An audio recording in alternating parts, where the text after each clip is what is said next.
Alright guys, I'm here with part 2 of the prediction game video for the 2014 Elimination Chamber match for the WWE World Heavyweight Championship. Man, I'm looking forward to this and I've got a lot to talk about. Of course, there are 5 challengers, so there is a lot to talk about.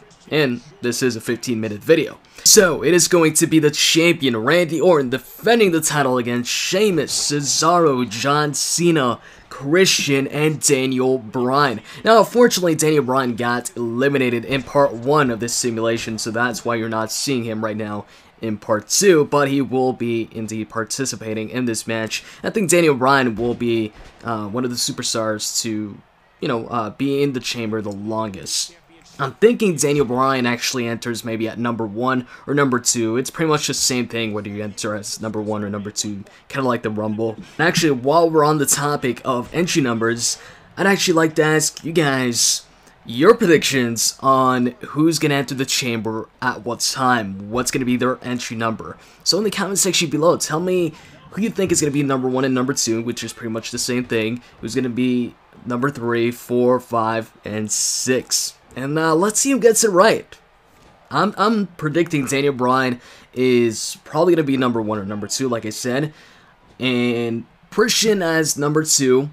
Number 3, I think I'll go with Sheamus. Number 4, Cesaro. Number 5, John Cena. Number 6, Randy Orton. So, I mean, we'll see if I'm right on Sunday. And like I said, give me your predictions too. Who do you think is going to enter the chamber at what number? So, that aside, the main reason why I think Daniel Bryan is going to be starting off in the chamber is just because of the whole Daniel Bryan versus the Authority storyline. Daniel Bryan versus, well, lately Kane, Daniel Bryan versus Triple H, and how they don't want Daniel Bryan as the face of the company. It makes perfect sense to have Daniel Bryan as number 1. Just like when Kane was feuding with CM Punk, Kane, made CM Punk number 1 in the Rumble. It's just a perfect opportunity. It makes perfect sense to also have Kane make Daniel Bryan number 1 once again. Or not once again, but make Daniel Bryan number 1 just like Punk. You guys get what I'm trying to say. But anyways, looking at the lineup of superstars in the Elimination Chamber match this year, this has the potential to be an awesome Elimination Chamber match. Seriously, it's one of the best lineup of superstars in an Elimination Chamber match in a long time, in my opinion. I mean, all of these guys are former world champions, apart from Cesaro, but Cesaro has a lot of momentum going into the chamber. He got a big victory against Randy on SmackDown, and he put on a tremendous performance against John Cena on Raw in a great match. Speaking of great matches, all of these guys have been in awesome matches also in the past, recently. It's a great lineup. Now, speaking of momentum though, I've got to say, going into the chamber, out of all these superstars, it's obvious Christian has the least amount of momentum. I've talked about this recently on Raw when John Cena said Randy had the least amount of momentum. I was like, what? Randy in no way has the least amount of momentum. I mean, yeah, he lost against, Daniel Bryan. He's lost against John Cena. He lost against Sheamus by DQ though. And he also lost against Cesaro. The only person he hasn't lost against and beat is Christian, which I think not only makes Christian, the guy with the least amount of momentum going into the match, but also it just makes Christian look weak, in my opinion, going into the matchup. Because, hey, everybody's got like a big victory or significant victory going into the chamber, but except for Christian. Christian, he lost against Randy, and after that, he also lost in a tag team match. I mean, Sheamus also lost in a tag team match, but Christian was the one to get pinned in that 6-man tag team match. I think it was Sheamus, Christian, and Rey Mysterio maybe versus the Shields. And Sheamus accidentally hit the bro kick on Christian, which allowed the Shields to get the victory and pin Christian. And then after that, he also lost against Daniel Bryan on Raw, and that was like his first matchup after turning heel. Oh, and by the way, speaking of Christian turning heel, when the Elimination Chamber, when the participants were first announced, obviously Christian was a face, so that left the matchup with four faces and only 2 heels, one of them being the champion. So the balance wasn't really there as far as, you know, heels and faces in the matchup. It was mostly consisted of faces. Now with Christian as a heel, though, it's like an equal playing field. Well, it's 3 faces, 3 heels. Anyways, back to Christian and his momentum and all that. So yeah, he lost against on Monday against Daniel Bryan, and then on Friday, the match against Sheamus, he also lost against Sheamus.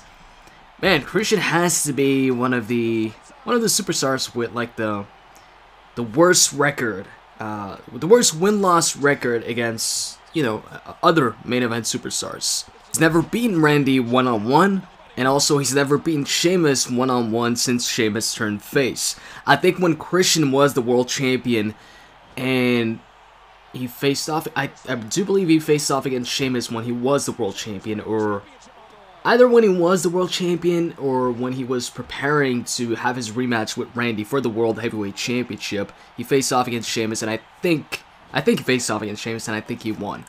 But I'm not 100% positive on that. But anyways, bottom line, his record against both those guys isn't very good.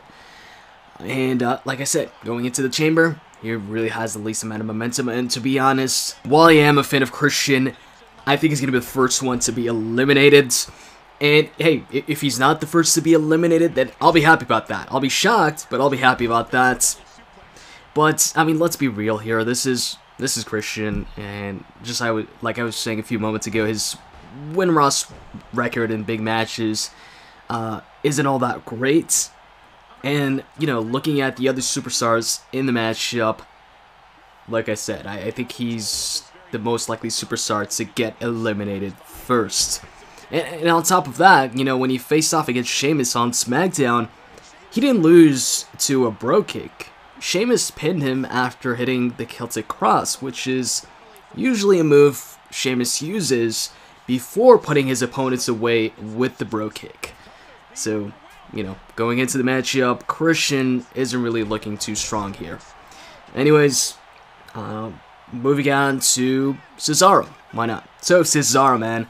I really think Cesaro is going to put on a tremendous performance in this match. I think the Elimination Chamber is going to be what the Royal Rumble was to Roman Reigns this year. Just like Reigns put on a great performance in the Rumble, eliminated, you know, 12 superstars, set a record, had a really strong performance in that match. I think Cesaro is going to have another strong performance here.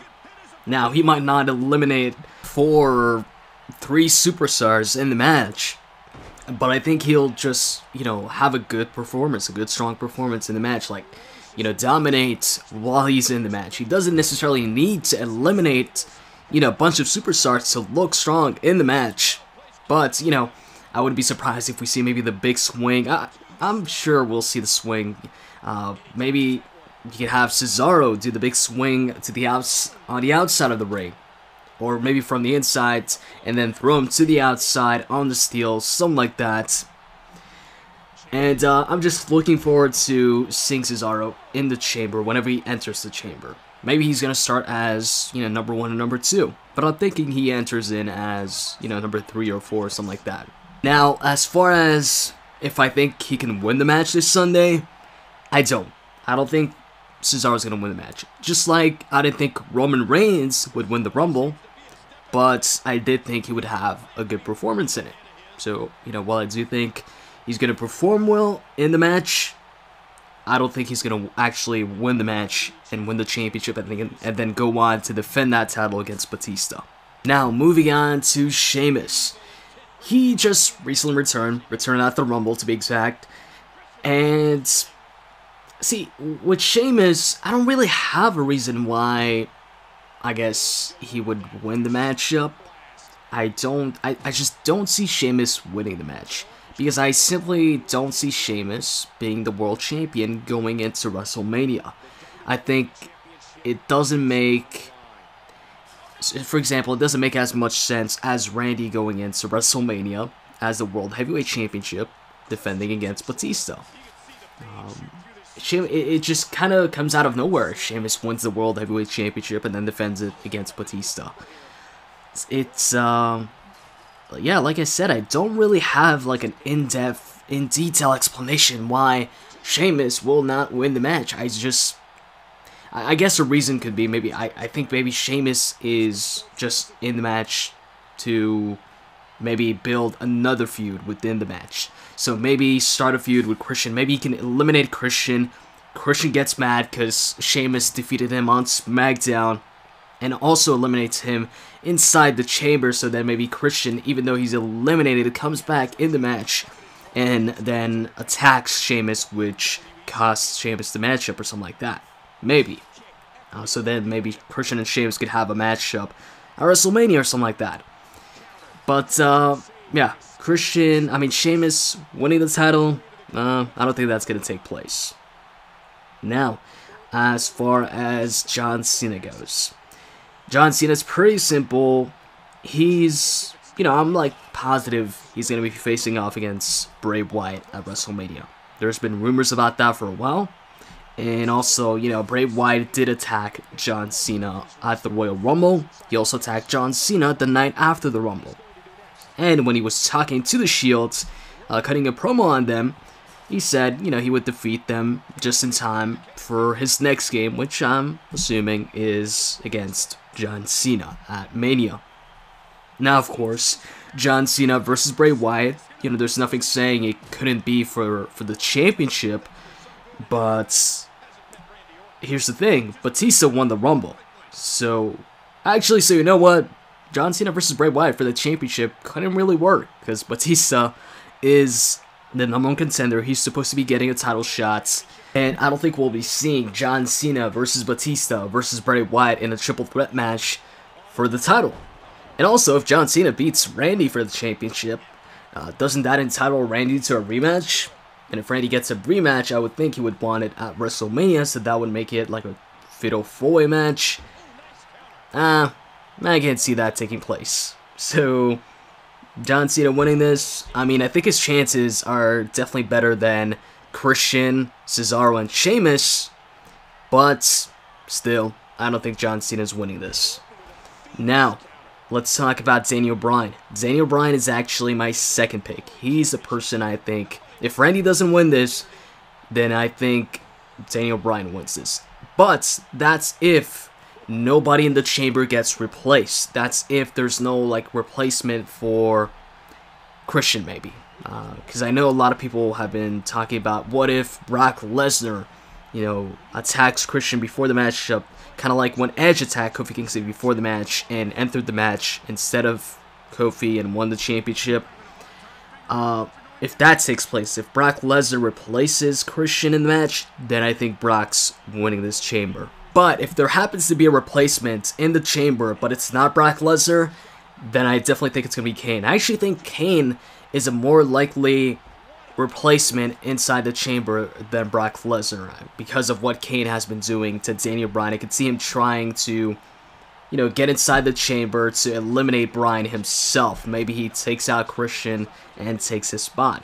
But then again, he doesn't necessarily need to take out Christian and take his spot. He could just interfere in the matchup without actually participating in the match, just like Shawn Michaels did to The Undertaker like a few years back. Now, back to what I was saying about Daniel Bryan.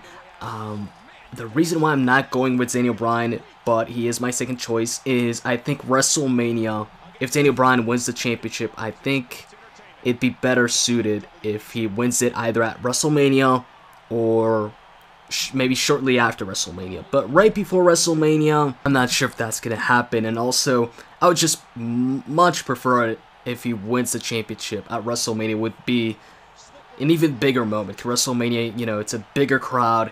It's the biggest show of the year. And, yeah, that's like the main reason why I don't think Bryan's winning this match. But I'm not, ruling out a Bryan victory.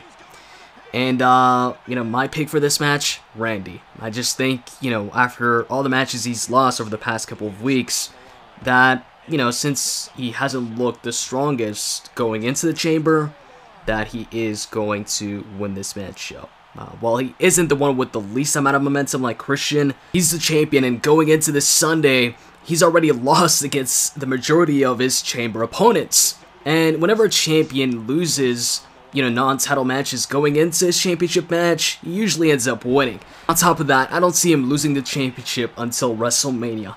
And they could always find a way to add Daniel Bryan into the championship match to make it a triple threat. Anyways, I hope you guys enjoyed this video, and if you did, as always, click that like button. Let's try and get this 100 likes. With that said, I'm out. See you guys.